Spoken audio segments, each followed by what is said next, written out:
Welcome to my free writing course. I'm Mahsuda. Today I'm going to give you 3 tips in finding great writing ideas. So one of the things you're often told as a writer is to write what you know. For me, writing is really about walking in someone else's shoes, not necessarily walking in my own. Having said that, writing what you know is a good piece of advice for when you start writing, but not necessarily when you're trying to generate the ideas. So my first piece of advice is to write what you want to know. And for this, I would get you to do a little exercise of just writing a list of all the things you're really interested in, whether it be other countries or space or gardening, whatever your interest. Give yourself a couple of minutes, just write down all of the things you're interested in. The great thing about writing a list of interests is that already you're engaged with a topic, and it's probably going to be a topic you'll be happy to research, happy to look into further, and be really excited about writing about. My second tip is to save interesting articles and non-fiction books. Again, these are going to be topics you're more interested in anyway, so you're going to be more engaged in writing about them. So have a file, print out all the articles you're really interested in, put them in the file, store them away for later. So with non-fiction books, write a list of all the books that you've always wanted to read but have never got round to. So what you can do is take your articles and non-fiction books and look at how they connect to those topics of interest that were personal to you.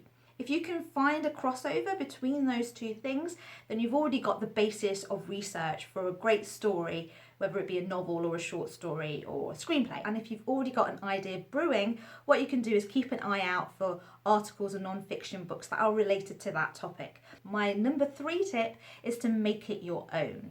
As a writer, I think it's always useful to do an audit of your skills, the things you're really, really great at and the things that maybe you struggle on. For me, I've always really enjoyed writing dialogue and character, so those are areas I don't really need to focus on too much. When I began to write, I really hated putting any plot or structure on a novel or a short story. It felt like I was stifling the story by putting a structure on it.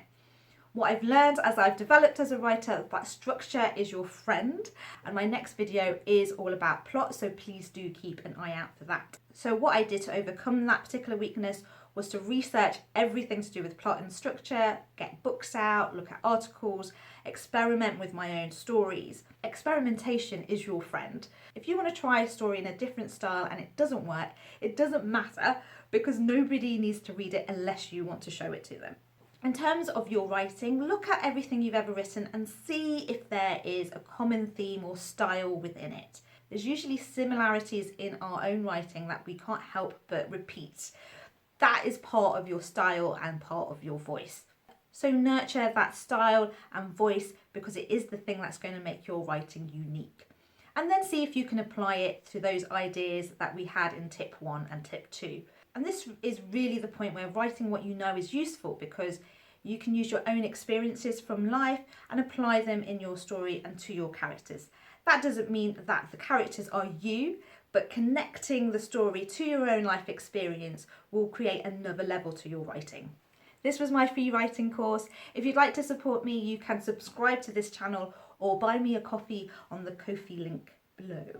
Thank you for joining me, and remember, everyone's writing journey is different, so find the path that works for you.